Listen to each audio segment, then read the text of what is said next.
बिस्मिल्लाहिर्रहमानिर्रहीम। अस्सलामु अलैकुम। इस्लामिक 7 सवाल में आप सभी का इस्तकबाल है। सवाल नंबर 1, क्या अल्लाह की रहमत माफ़ करने का बहाना ढूंढती है?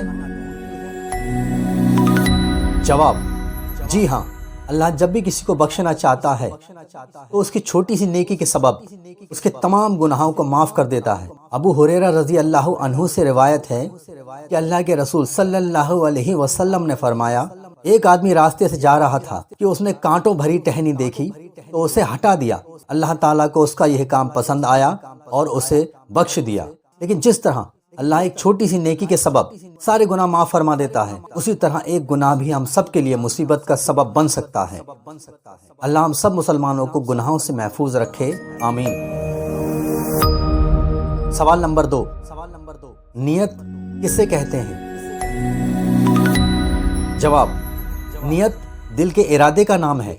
हम जो भी अच्छा या बुरा काम करते हैं, अल्लाह उसमें हमारी नियत यानी दिल के इरादे को देखता है। वैसे हर नेक काम की नियत करना बेहद ज़रूरी है। जैसे नमाज की नियत, रोज़े की नियत, यानी नमाज पढ़ते वक्त हमें पता होना चाहिए कि हम कौन सी और कितनी रकात नमाज पढ़ रहे हैं। हालांकि अगर जुबान से ना भी कहें तो भी नियत हो जाएगी, लेकिन जुबान से कहना ज़्यादा अफजल है।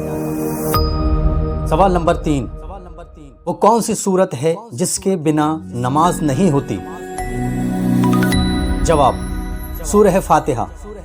उबादा बिन सामित रज़ी अल्लाह अन्हु से रिवायत है कि रसूल अल्लाह सल्लल्लाहु अलैहि वसल्लम ने फरमाया, जिस आदमी ने सूरह फातिहा नहीं पढ़ी उसकी नमाज ही नहीं हुई। इस हदीस से मालूम हुआ कि हर नमाज में सूरह फातिहा पढ़ना बेहद जरूरी है। सवाल नंबर 4, हमारे नबी सल्लल्लाहु ताला अलैहि वसल्लम की आवाज कैसी थी? जवाब, यूँ तो हमारे नबी जैसा दुनिया में न कोई पैदा हुआ है न कभी होगा। उनकी हर अदा, हर तरीका और हर अमल बेमिसाल है। इसी तरह उनकी आवाज़ के बारे में सही बुखारी की एक हदीस है। बरा बिन आजिब रज़ी अल्लाह अन्हु से रिवायत है कि रसूल अल्लाह सल्लल्लाहु अलैहि वसल्लम एक बार सफ़र में थे तो आपने इशा की नमाज की एक रकात में सूरह वत्तीनी व ज़ैतूनी तिलावत फरमाई। एक रिवायत में है कि मैंने रसूल अल्लाह सल्लल्लाहु अलैहि वसल्लम से ज़्यादा अच्छी आवाज़ में पढ़ने वाला किसी को नहीं देखा। सवाल नंबर 5, मुअज्जिन किसे कहते हैं? जवाब, मुअज्जिन उस शख्स को कहते हैं जो मस्जिद में नमाज के लिए अजान पढ़ता है। अल्लाह के रसूल ने फरमाया कि अजान देने वाला क़यामत में सबसे ऊंचे मकाम पर खड़ा होगा। अजान पढ़ने वाला जब तक अजान पढ़ता है उसके सर पर अल्लाह का हाथ होता है, और जब अजान को सुनकर कोई उसका जवाब देता है यानी वही अल्फाज दोहराता है तो उसके सर पर भी अल्लाह का हाथ यानी उसकी दस्ते कुदरत होती है। और जब अजान पूरी हो जाती है तो अल्लाह फरमाता है, मुझे मेरी इज्जत की कसम, तुझे जो मांगना है मांग ले, मैं तुझे जरूर अता करूंगा। सवाल नंबर 6, इमाम महदी कौन है और कब आएंगे?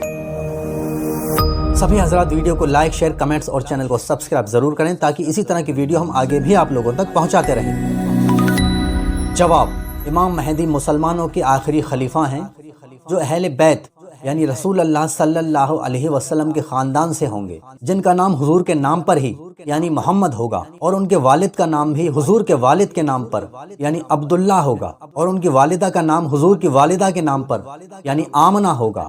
जब पूरी दुनिया में मुसलमान परेशानी और मुसीबत में मुब्तला होंगे उस वक्त हजरत इमाम महदी का ज़हूर होगा यानी हाजिर होंगे और मुसलमानों के खलीफा होने का ऐलान करेंगे। उस वक्त इस्लाम का दुश्मन जिसका नाम सूफियानी होगा वो इमाम महदी से जंग के लिए अपने लश्कर भेजेगा, जिनमें से एक लश्कर को अल्लाह अपने हुक्म से जमीन में धंसा देगा। सूफियानी के बाकी लश्करों से इमाम महदी जंग लड़ेंगे। सूफियानी से जंग लड़ने के लिए मुल्क शाम, ईरान और अफगानिस्तान के आसपास के लोगों को मिलाकर एक लश्कर तैयार किया जाएगा और ये लोग उस जंग में हजरत इमाम महदी का साथ देंगे। उस वक्त हजरत इमाम महदी की उम्र तकरीबन 40 साल होगी और तभी अल्लाह के नबी हजरत ईसा अलैहिस्सलाम एक बार फिर से दुनिया में तशरीफ लाएंगे और जद्दाल को कत्ल करेंगे और तमाम रुए जमीन पर इस्लामी हुकूमत होगी। हजरत इमाम महदी के आने का सही वक्त तो किसी को नहीं पता, लेकिन दुनिया और मुसलमानों के हालात देखकर लगता है कि उनके आने का वक्त बहुत करीब है। सवाल नंबर 7, नमाज पढ़ते वक्त इधर उधर देखना कैसा है? جواب: حضرت عائشہ رضی اللہ عنہا سے روایت ہے، انہوں نے کہا کہ میں نے رسول اللہ صلی اللہ علیہ وسلم سے پوچھا، نماز میں ادھر ادھر دیکھنا کیسا ہے؟ تو آپ نے فرمایا، یہ ایسی توجہ ہے جو شیطان بندے کی نماز میں کرتا ہے۔ اگر نمازی ضرورت کے بغیر دائیں بائیں یعنی ادھر ادھر دیکھے، چاہے سینہ کعبے کی طرف ہی رہے، تو یہ کام مکروہ یا حرام ہے۔ لہٰذا نماز پڑھتے وقت سارا دھیان نماز پر ہی لگایا جائے، تبھی نماز مکمل ہو پائے گی۔ اللہ ہم سب مسلمانوں کو علم دین سیکھنے، سکھانے اور اس پہ عمل کرنے کی توفیق عطا فرمائے، آمین۔